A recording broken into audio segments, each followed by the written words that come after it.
মাম্পি, তোর কি মাথা খারাপ হয়ে গেছে? তুই প্রথমে বললি সুজয়কে বিয়ে করবি আর সুজয় আমাদের বাড়িতে এসে ঘর জামাই থাকবে, এত পর্যন্ত সব ঠিক ছিল। কিন্তু তুই এখন বলছিস সুজয়ের সঙ্গে সুজয়ের বাবা মা বোন সবাই আমাদের বাড়িতে এসে থাকবে। আমাদের বাড়িটা কি তোর অনাথ আশ্রম বলে মনে হচ্ছে যে তুই সুজয়ের পরিবারকে আমাদের বাড়িতে আশ্রয় দিবি বলে ঠিক করেছিস? কি করব বলো মা? তা না হলে সুজয় যে কিছুতেই আমাকে বিয়ে করতে চাইছে না।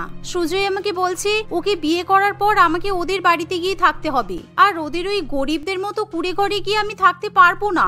তাই আমি বলেছি আমি কিছুতেই শ্বশুর বাড়িতে গিয়ে থাকবো না, সুজয় ওর পরিবারকে নিয়ে আমাদের বাড়িতে এসে থাকতে পারি। তাতে সুজয় রাজি হয়ে গেছে। সুজয় তো এখনো পর্যন্ত কোনো চাকরিও পায়নি, এখানে এসে তাহলে সুজয় আর ওর গোটা পরিবার বসে বসে খাবে। 4 জনকে বসে বসে খাওয়াতে গিয়ে মাসে কত টাকা খরচ হবে তুই ভাবতে পারছিস? আর তুই তো জানিস এমনিতেই আমাদের বাড়িতে প্রত্যেক দিন ভালো মন্দ খাবার রান্না হয়, কারণ আমরা সবাই বড়লোকই খাবার খেতে ভালোবাসি। তুমি চিন্তা করছো কেন মা? আমি 1 মাসে ওদের পেছনে 2 থেকে 3 হাজারের বেশি খরচা করব না। আর তুমি হয়তো ভুলে গেছো আমাদের বাড়িতে আন্ডারগ্রাউন্ডে একটা রান্নাঘর আছে। এখন ওই রান্নাঘরে রান্না বান্না হয় না ঠিকই, কিন্তু সুজয় ওর পরিবারকে নিয়ে যখনই বাড়িতে থাকতে আসবে তখন আন্ডারগ্রাউন্ডে রান্নাঘরে আমাদের জন্য আলাদা করে খাবার রান্না হবে। আর ওই আন্ডারগ্রাউন্ড রান্নাঘরের ব্যাপারে আমি সুজয় কিংবা ওর পরিবারকে কিছু জানতেই দেব না। আশা করছি তুমি বুঝতেই পারছো আমি কি বলতে চাইছি। আসলে মাম্পির পরিবার অত্যন্ত বড়লোক ছিল। মাম্পির বাবা এক অনেক বড় বিজনেসম্যান, আর মাম্পিও তার বাবার সঙ্গে বিজনেসের কাজ সামলায়। তাই তাদের টাকা পয়সা ধন সম্পদের কোনো অভাব নেই। এমনকি মাম্পি এবং তার বাবা নিজেদের বাড়িটা কিছুদিন আগেই একেবারে নতুন রকম ভাবে তৈরি করে, আর তারা তাদের বাড়ির নিচে আন্ডারগ্রাউন্ডে থাকার জন্য বেশ কয়েকটা ঘর এবং বাথরুম রান্নাঘর তৈরি করে। কিন্তু এতদিন পর্যন্ত সেই আন্ডারগ্রাউন্ডে কোনো রকম ঘর কিংবা রান্নাঘর তারা ব্যবহার করতো না। তবে কিছুদিনের মধ্যেই সুজয় মাম্পিকে বিয়ে করার পর সুজয় তার পরিবারকে নিয়ে মাম্পিদের বাড়িতে থাকতে চলে আসে, আর মাম্পি এবং তার বাবা মা এবার তাদের আন্ডারগ্রাউন্ডের রান্নাঘর ব্যবহার করতে শুরু করে দেয়। মা, শান্তি একটু বাদেই রান্না করতে আসবে। শান্তি বাড়িতে এলে তুমি ওকে সোজা আন্ডারগ্রাউন্ডে রান্না করতে নিয়ে চলে যাবে, আর ওকে সমস্ত কিছু বুঝিয়ে দেবে। ও যাতে সুজয় কিংবা ওর পরিবারকে আমাদের আন্ডারগ্রাউন্ড রান্নাঘরের ব্যাপারে কিছু না বলে। আর আজকে কি কি রান্না করতে হবে তুমি শান্তিকে বলে দাও, বাকিটা আমি দেখে নিচ্ছি। এই বলে মাম্পি সুজয় এবং তার পরিবারের কাছে চলে যায়। আসলে সুজয়, একটা প্রবলেম হয়ে গেছে। আমাদের বাড়িতে আগে যে মেয়েটা রান্না করতো সে আজকেই রান্নার কাজটা ছেড়ে দিয়েছে। তাই এখন কে রান্না বান্না করবে বুঝতে পারছি না। আমার মায়ের তো বয়স হয়েছে, মায়ের পক্ষে কিছুতেই রান্না বান্না করা সম্ভব নয়, আর আমি তো রান্না বান্না করতেই জানি না। সে কি, তোমাদের বাড়ির কাজের মেয়ে হঠাৎ করে কাজ ছেড়ে দিল কেন? এবার তাহলে কে রান্না করবে? কিছু তো একটা রান্না করে খেতেই হবে, তাই না? আরে দাদা বৌদি, তোমরা এত চিন্তা করছো কেন? আমি আছি তো। বৌদি, আমাকে কি রান্না করতে হবে বলো, আমি এখনই রান্না করে দিচ্ছি। হ্যাঁ হ্যাঁ, তুমি তাহলে আমার সঙ্গে রান্নাঘরে চলো, আমি তোমাকে দেখিয়ে দিচ্ছি তোমাকে কি কি রান্না করতে হবে। এই বলে মাম্পি তার ননদ পিয়ালিকে রান্নাঘরে নিয়ে যায়। আর সেই রান্নাঘর দেখে পিয়ালি প্রচন্ড পরিমাণে অবাক হয়, কারণ সেই রান্নাঘরটা খুবই সাধারণ, আর সেখানে গুটি কয়েক বাসনপত্র এবং অল্প কিছু মশলাপাতির কৌটো ছাড়া অন্য কিছু থাকে না। বৌদি, তোমাকে একটা কথা জিজ্ঞাসা করব, তুমি কিছু মনে করবে না তো? না মানে, তোমাদের বাড়িটা এত সুন্দর, তোমাদের বাড়ির ভেতরের রুমগুলো কত সুন্দর, কিন্তু তোমাদের বাড়ির রান্নাঘরটা এত সাধারণ কেন?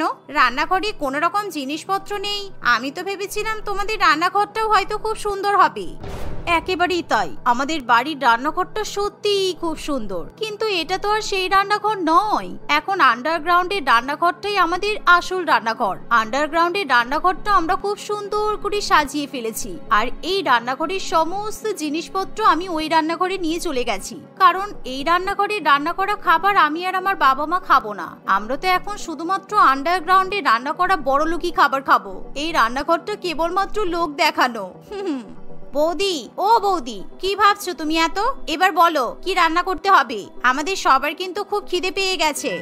হ্যাঁ হ্যাঁ, তুমি এক কাজ করো, তুমি সবার জন্য গরম গরম ভাত আর পাতলা করে মুসুর ডাল রান্না করো। এই যে এই কৌটোতে ডাল আছে, আর এখানে চালও রাখা আছে। মাম্পির কথা শুনে পিয়ালি প্রচন্ড পরিমাণে অবাক হয়। মানে শুধু ডাল আর ভাত রান্না করব আর মাছ মাংস?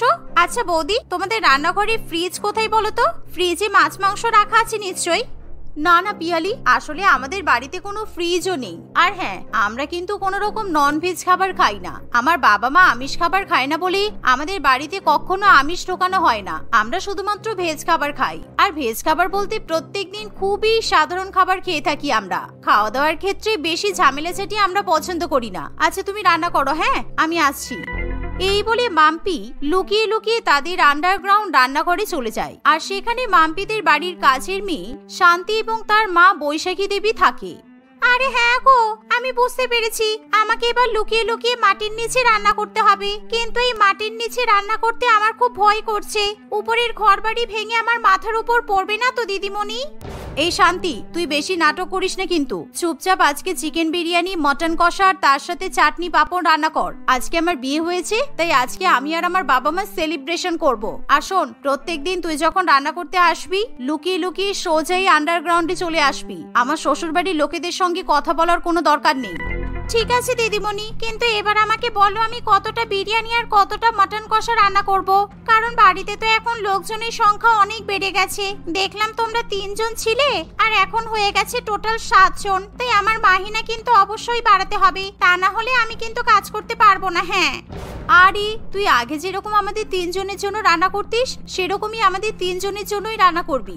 আমার শ্বশুর বাড়ির লোকেরা বাইরের রান্নাঘরে নিজেদের মতো রান্না করে খাবে, শুধু তফাৎ একটাই, তুই আগে উপরের রান্নাঘরে রান্না করতিস আর এখন আন্ডারগ্রাউন্ডের রান্নাঘরে রান্না করবি। এভাবে মাম্পি শান্তিকে সমস্ত কিছু বুঝিয়ে দেয়। অন্যদিকে কিছুক্ষণের মধ্যেই সুজয়ের বোন পিয়ালি ডাল ভাত রান্না করে ফেলে। আর রান্না করার পর পিয়ালি সবাইকে খাবার পরিবেশন করতে শুরু করে। কিন্তু শুধুমাত্র ডাল ভাত দেখে সুজয় এবং তার বাবা মা প্রচন্ড পরিমাণে অবাক হয়। কি রে বোন, তুই শুধু ডাল ভাত নিয়ে এলি কেন? আর বাকি খাবারগুলো কোথায়? বুঝেছি রান্নাঘরে আছে, তাই না? দাঁড়া, আমি এখনই গিয়ে নিয়ে আসছি। না রে দাদা, বৌদি আমাকে শুধুমাত্র ডাল ভাতই রান্না করতে বললো। এমনকি বৌদি আমাকে এটাও বলেছে যে বৌদিরা নাকি সবসময় এরকম সাধারণ খাবারই খায়। আচ্ছা আচ্ছা ঠিক আছে, কোনো সমস্যা নেই। ডাল ভাত তো শুধু আমরা খাবো না, বাড়ির সবাই খাবে। পিয়ালি তুই যা, তুই তোর বৌদিকে আর বৌদির বাবা মাকে ডেকে নিয়ে আয়। আমরা ওদের বাড়িতে আছি, ওদেরকে ছেড়ে আমরা খেতে পারি না। এই শুনে পিয়ালি মাম্পিকে ডাকার জন্য মাম্পির ঘরে যায়। বৌদি চলো, মা তোমাকে খাবার খাওয়ার জন্য ডাকছে, আর তোমার বাবা মাকেও নিয়ে যেতে বললো। আরে না না পিয়ালি, আসলে আমরা এখন কেউ খাবো না, বুঝেছো? আমরা এত তাড়াতাড়ি লাঞ্চ করি না। আমাদের লাঞ্চ করতে মোটামুটি ওই দুপুর 3টে বেজে যায়। তাই তোমরা এখন খেয়ে নাও, কোনো সমস্যা নেই। আর তোমাদের যখন খিদে পাবে তোমরা তখন খেতে পারো। এই বাড়িতে তোমাদের কি কোনো বাধা নিষেধ আছে? কিন্তু কাকু কাকিমা কেউ খাবে না, আমরা একা একা খেয়ে নেব, ব্যাপারটা খারাপ নয়? আরে এতে খারাপের কি আছে? যার খিদে পাবে সে আগে খেয়ে নেবে। তোমরা খেয়ে নাও, আমি আমার বাবা মায়ের সঙ্গে পরে খেয়ে নেব। এই শুনে পিয়ালি সেখান থেকে চলে যায়। আর যেহেতু সুজয় এবং তার পরিবার প্রচন্ড পরিমাণে ক্ষুধার্ত থাকে, তাই তারা সবাই মিলে ডাল ভাত খেয়ে নেয়। আর অন্যদিকে দেখতে দেখতে কিছুক্ষণের মধ্যেই শান্তির যখন বিরিয়ানি এবং মাটন কষা রান্না করা হয়ে যায়, তখন পিয়ালি তার বাবা মাকে নিয়ে আন্ডারগ্রাউন্ডে খাওয়া দাওয়া করতে চলে যায়। এই শান্তি, তাড়াতাড়ি করে আমাদেরকে এবার খাবারগুলো পরিবেশন কর। উফ, বিরিয়ানির গন্ধে আমার মনটা একেবারে নেচে উঠছে। মনে হচ্ছে তুই আজকে দারুণ বিরিয়ানি রান্না করেছিস।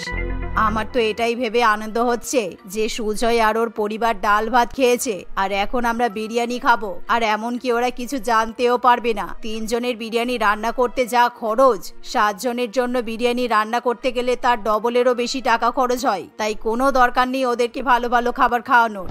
হ্যাঁ মা, সত্যি আমরা আন্ডারগ্রাউন্ডে এরকম একটা রান্নাঘর তৈরি করেছিলাম বলে আজকে কতটা কাজে লাগছে বলো তো। আর মা, আমার না সুজয়ের জন্য খুব খারাপ লাগছে জানো। সুজয় যদি শুধুমাত্র একা একা এখানে থাকতে আসতো, তাহলে ও তো আজকে আমাদের সঙ্গে ভালো ভালো খাবার খেতে পারতো, বলো।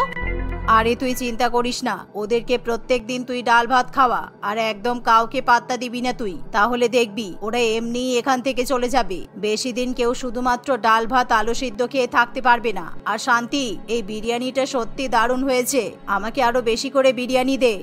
এভাবে মাম্পি তার বাবা মাকে নিয়ে আন্ডারগ্রাউন্ডের রান্নাঘরে বসে জমিয়ে ভালো মন্দ খাবার খায়।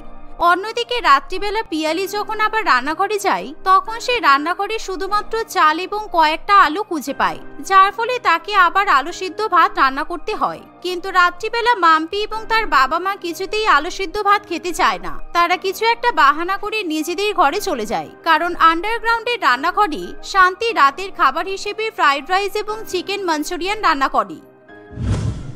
আর এভাবেই সময় কাটতে থাকে। আর একদিন যখন শান্তি তাড়াহুড়ো করে মাম্পিদের বাড়িতে ঢোকে, এমন সময় পিয়ালি শান্তিকে দেখে বলে, এই যে তুমি কে বলো তো? তোমাকে প্রত্যেকদিন আমি এই বাড়িতে ঢুকতে দেখি, কিন্তু কিছুক্ষণ পর তোমাকে আমি আর খুঁজে পাই না। তুমি কোথায় যাও বলো তো? কি করতে আসো তুমি এখানে?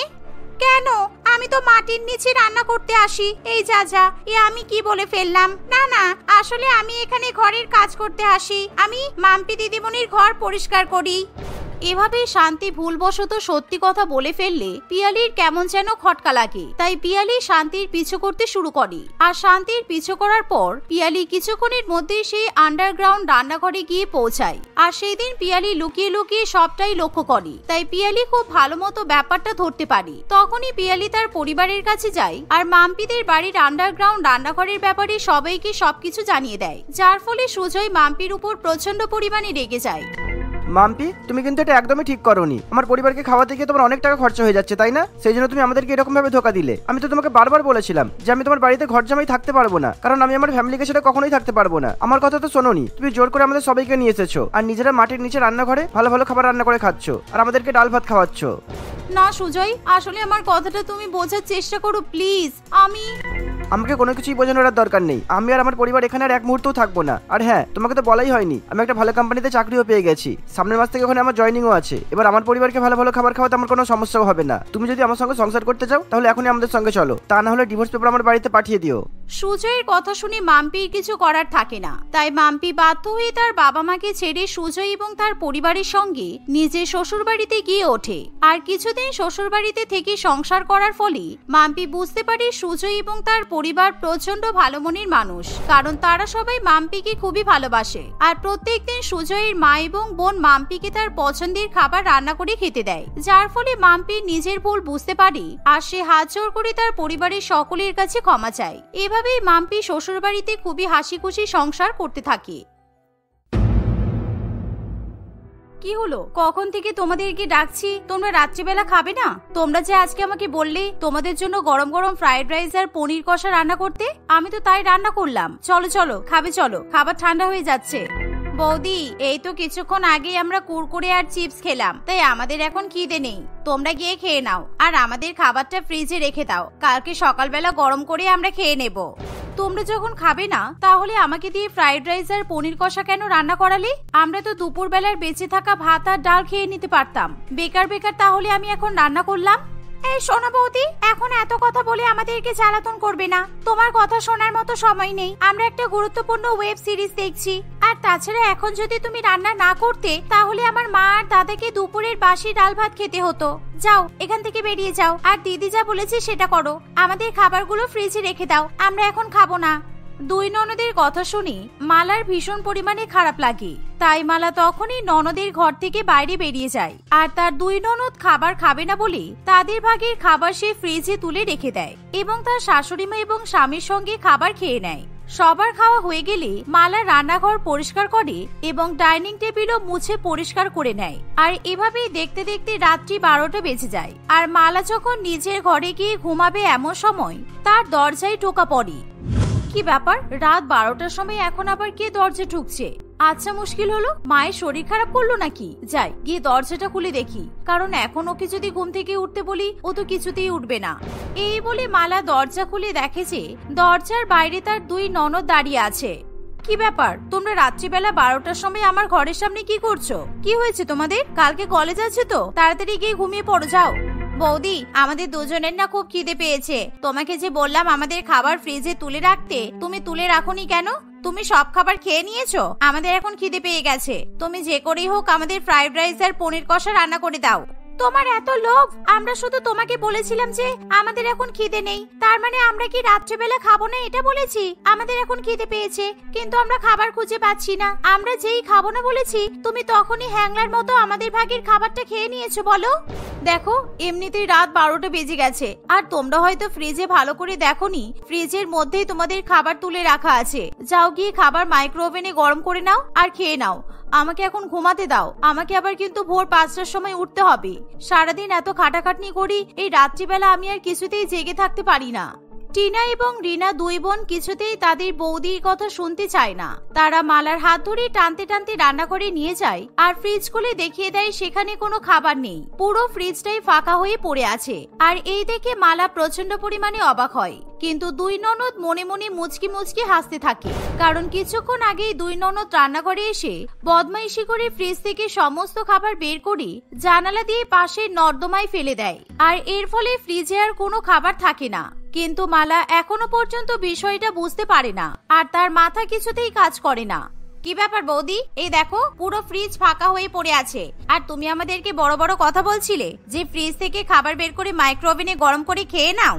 দেখো আমরা অত কথা বলতে চাই না, আমাদের খুব খিদে পেয়েছে, আর না খেলে কিন্তু আমাদের রাত্রিবেলা কিছুতেই ঘুম আসবে না। তাই তুমি যে করেই হোক আমাদেরকে এখন গরম গরম ফ্রাইড রাইস আর পনির কষা রান্না করে দাও। আমরা কোনো কথা শুনবো না, আর তার সাথে পারলে একটু চিকেন উইংসও রান্না করবে। কিন্তু এত রাত্রিবেলা রান্না করলে আমি ঘুমাবো কখন? আমার এমনিতেই শরীরটা ভালো নেই, তাই তোমাদেরকে আমি বরং ম্যাগি বানিয়ে দিচ্ছি, তোমরা আজকে ম্যাগি খেয়ে নাও। কালকে দুপুরবেলা আমি তোমাদের জন্য আবার ফ্রাইড রাইস আর পনির কষা রান্না করে দেবো, কেমন? দুই বোন কিছুতেই মালার কথা শুনতে চায় না, ফলে মালা সেই রাত্রি 12টার সময় তার বদমাইশ দুই ননদের জন্য গরম গরম ফ্রাইড রাইস এবং পনির কষা রান্না করে, আর সেই সাথে চিকেন উইংসও রান্না করতে বাধ্য হয়। এভাবে রান্না করতে করতে রাত্রি 1:30টা বেজে যায়, আর দুই ননদ টেবিলে বসে খাবার খাওয়ার জন্য অপেক্ষা করতে শুরু করে। রান্না বান্না হয়ে গেলে মালা গরম গরম খাবার তার দুই ননদের সামনে পরিবেশন করে, আর দুই ননদ খাবার খেতে শুরু করে। এমন সময় মালা নিজের ঘরে ঘুমাতে যাবে, তখন টিনা বলে, কি ব্যাপার, আমরা কি বাড়ির চাকর নাকি? তুমি আমাদেরকে খেতে দিয়ে ফটফট করে ঘুমাতে চলে যাচ্ছ? তুমি জানো না বাড়ির সদস্যরা খেলে বাড়ির বউদের সামনে বসে থাকতে হয়? আর আমাদের খাওয়া দাওয়া হয়ে গেলে বাসনগুলোকে মাজবে শুনি। এই এঁটো বাসনগুলো আমরা কিন্তু রাত্রিবেলা ধুতে পারবো না, তাই আমাদের খাওয়া হয়ে গেলে তুমি বাসনপত্র ধুয়ে তারপরেই ঘুমাতে যাবে, আর টেবিলটাও তো মুছতে হবে, তাই না? দুই ননদ এরকম করে বললে মালার কিছু করার থাকে না, আর মালার প্রচন্ড পরিমাণে মাথা যন্ত্রণা করে, আর তার উপর দুই ননদের এরকম অস্বাভাবিক অত্যাচার তাকে সহ্য করতে হয়। সব মিলিয়ে মালার ভীষণ পরিমাণে গা গোলাতে শুরু করে, আর মালার প্রচন্ড পরিমাণে বমি হয়। কিন্তু রাত্রিবেলা বৌদির এরকম শরীর খারাপ দেখেও দুই ননদের কিছু যায় আসে না। তাদের খাওয়া হয়ে গেলে তারা হাত মুখ ধুয়ে ঘরে চলে যায়, আর মালাকে সবকিছু পরিষ্কার করে রাত 2টোর সময় ঘুমাতে যেতে হয়। আর পরের দিন সকাল 6টা বাজতে না বাজতেই, কি ব্যাপার বৌমা, সকাল 6টা বেজে গেছে, এখনো তোমার ঘুম ভাঙলো না? আমি কিন্তু পার্কে হাঁটতে চলে গেলাম, তুমি তাড়াতাড়ি ঘুম থেকে ওঠো, গরম গরম চা করে রাখো, আর তার সাথে আজকে কচুরি আর আলুর দম রান্না করবে। আমার দুই মেয়ে কচুরি আলুর দম খেতে ভালোবাসে।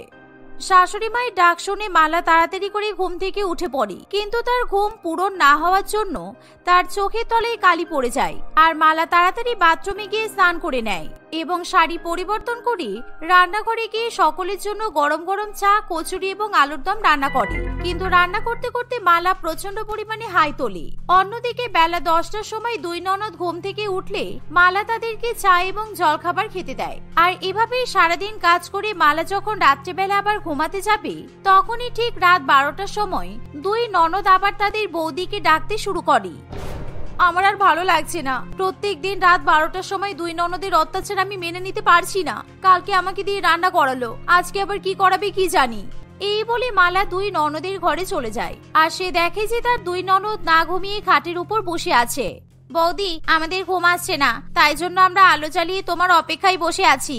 বৌদি, আমি কিছুক্ষণ আগে দেখলাম আমাদের খাটের তলায় দুটো বড় বড় টিকটিকি ঢুকেছে, আমাদের ভীষণ ভয় করছে। বৌদি, তুমি ওই টিকটিকি দুটো মেরে বের করে দাও, তা না হলে আমরা ঘুমাতেই পারবো না, সারা রাত এভাবেই জেগে বসে থাকতে হবে। দুই ননদের এমন কথা শুনে মালা ভীষণই ভয় পেয়ে যায়, কারণ সেও তার ননদের মতো টিকটিকিকে প্রচন্ড পরিমাণে ভয় পায়। কিন্তু এখন যদি সে তার ননদের কথা শুনি খাটের তলা থেকে টিকটিকি বাইরে না বের করে, তাহলে সে চাইলেও আজকে ঘুমাতে পারবে না। আর সে ভালো করেই জানি দুই ননদের নামে শাশুড়ি মায়ের কাছে নালিশ করেও কোনো লাভ হবে না, কারণ শাশুড়ি মা সবসময় দুই মেয়ের হয়েই সাফাই গাইবে। ঠিক আছে, দাঁড়াও, আমি টিকটিকি বের করে দিচ্ছি, তারপর তোমরা ঘুমিয়ে পড়বে, কেমন? আর আমাকেও দয়া করে ঘুমাতে দেবে। এই বলে মালা ভয়ে ভয়ে ঝাঁটা নিয়ে এসে খাটের তলা থেকে বড় বড় দুটো টিকটিকি তাড়িয়ে দেয়, আর এর ফলে দুই ননদ আলো বন্ধ করে ঘুমিয়ে পড়ে। আর মালাও রাত্রি 12:30টার সময় নিজের ঘরে গিয়ে শুয়ে পড়ে। এভাবেই দেখতে দেখতে ক্যালেন্ডারের পাতায় কিছুদিন কাটে। আর প্রত্যেকদিন রাত 12টার সময় কোনো না কোনো কারণে টিনা এবং রিনা দুজনে মিলে তাদের বৌদির উপর অত্যাচার করে। আর এটাই তাদের একেবারে বদ অভ্যাসে পরিণত হয়, কারণ দুই ননদ প্রত্যেকদিন ঘুম থেকে ওঠে বেলা 11টার সময়। তাই রাত 12টা পর্যন্ত জেগে থাকলেও তাদের কোনো সমস্যা হয় না। আর একদিন রাত্রিবেলা তারা আবার খাওয়া দাওয়া নিয়ে সমস্যার সৃষ্টি করে আর তাদের বৌদিকে রাত 12টার সময় ঘুম থেকে ডেকে তোলে। বৌদি, সেই 10টার সময় খেয়ে দিয়ে শুয়েছি, আমাদের আবার খিদে পেয়ে গেছে, তুমি আমাদেরকে গরম গরম পিৎজা আর পাস্তা বানিয়ে দাও তো। মালার কিছুতেই ননদের এরকম বদমাইশি সহ্য করতে পারে না। আমি পিৎজা পাস্তা তৈরি করতে পারি না। তোমাদের দুই বোনের কাছে বড় বড় অ্যান্ড্রয়েড ফোন আছে, সেই ফোনের রেসিপি দেখে তোমরা পিৎজা আর পাস্তা বানিয়ে নাও। আর তোমরা আমাকে প্রত্যেকদিন এভাবে কেন অত্যাচার করছো? তোমাদের জন্য আমার শরীর খারাপ করছে, আমি একটু রাত্রিবেলা শান্তিতে ঘুমাতেও পারছি না। তোমার এত বড় সাহস, তুমি আমাদের মুখে মুখে তর্ক করছো? তোমার নামে যদি মায়ের কাছে গিয়ে বলি না, তাহলে মা কিন্তু তোমাকে ঘাড় ধাক্কা দিয়ে এই বাড়ি থেকে তাড়িয়ে দেবে। আর দাদা এখন ঘুমাচ্ছে বলে আমরা দাদাকে কিছু বললাম না, তাই তাড়াতাড়ি আমাদের জন্য পিৎজা আর পাস্তা বানিয়ে নিয়ে এসো। আর হ্যাঁ, আমাদের ফোন সুইচ অফ হয়ে গেছে, ফোনে চার্জ নেই, তাই আমরা কোনো রেসিপি দেখে পিৎজা পাস্তা বানাতে পারবো না। এই বলে তারা দুই বোন ইচ্ছা করে ফোন সুইচ অফ করে দেয়, যাতে তাদেরকে রেসিপি দেখে পিৎজা এবং পাস্তা বানাতে না হয়। ফলে সেই মুহূর্তে মালার আর কিছু করার থাকে না। সে তাড়াতাড়ি করে দুই ননদের জন্য পিৎজা এবং পাস্তা রান্না করে। আর এভাবেই দুই ননদকে খাবার রান্না করে খাওয়াতে গিয়ে প্রায় রাত্রি 2টো বেজে যায়। আর রাত 2টোর পর মালা নিজের ঘরে গিয়ে ঘুমিয়ে পড়ে। এর ফলে তার দুই ননদ প্রচন্ড পরিমাণে খুশি হয়, কারণ তারা তাদের বৌদির উপর অত্যাচার করতে প্রচন্ড পরিমাণে ভালোবাসে। কিন্তু দুই ননদ এখনো পর্যন্ত জানি না তাদের কপালে কেমন দুঃখ অপেক্ষা করছে। পরের দিন সকাল 12টার সময় ঘুম থেকে উঠে যখন তারা ফোন খোলে, তখন তারা দেখে যে ফোনে অজস্র মেসেজ এসেছে। এই রিনা, এই দেখ, আমাদের ভবিষ্যৎ শেষ হয়ে গেল। কালকে রাত্রি 12টার সময় কলেজ গ্রুপে মেসেজ এসেছিল যে আজকে আমাদের ফাইনাল সেমিস্টারের প্র্যাকটিক্যাল পরীক্ষা, আর যারা উপস্থিত থাকতে পারবে না তাদেরকে এবছর ফেল করিয়ে দেওয়া হবে। আর আজকের পরীক্ষার সময় ছিল সকাল 10টা, কিন্তু এখন তো বেলা 12টা বেজে গেছে।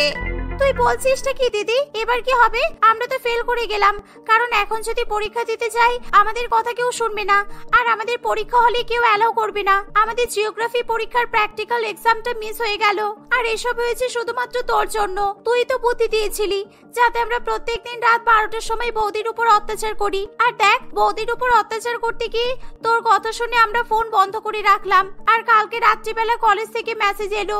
এবার কি হবে? এখন সব আমাদের দোষ বল? তুই সব দোষ আমার উপর চাপিয়ে দিচ্ছিস।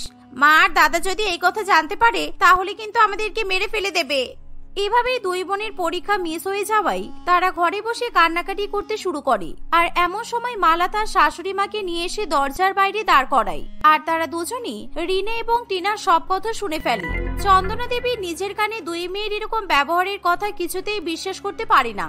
ফলে সে প্রচন্ড পরিমাণে লজ্জায় পড়ে, আর সে টিনা এবং রিনার উপর প্রচন্ড পরিমাণে রেগে যায়। তাই তখনই সে ঘরে গিয়ে দুই মেয়েকে বকাবকি করতে শুরু করে। তোদের এত বড় স্পর্ধা, প্রত্যেকদিন রাত 12টার সময় আমার বৌমার উপর তোরা এভাবে অত্যাচার করেছিস। আমাকে বৌমা বলতে চেয়েছিল, কিন্তু আমি তো বৌমার কথা বিশ্বাসই করিনি। কিন্তু আজকে আমি নিজের কানে সব শুনলাম। ঈশ্বর তোদেরকে শাস্তি দিল। এখন ঠিক বেলা 12টা বাজে, আর তোদের পরীক্ষা মিস হয়ে গেছে। তোরা তাহলে এবছর ফেল করলি। আমি তোদেরকে আর ঘরে কিছুতেই রাখবো না। এবার তোদের ধরে বেঁধে আমি বিয়ে দিয়ে দেব। মায়ের কথা শুনে টিনা এবং রিনা দুই বোন প্রচন্ড পরিমাণে ভয় পেয়ে যায়। আর তারা কাঁদতে কাঁদতে হাত জোড় করে তাদের বৌদির কাছে ক্ষমা চায়। সেদিনের পর থেকে তারা আর কোনোদিনও রাত 12টার সময় বৌদিকে এভাবে অত্যাচার করে না। এর ফলে মালা শান্তি করে ঘুমাতে পারে, আর ধীরে ধীরে মালার স্বাস্থ্যের আবার উন্নতি ঘটে।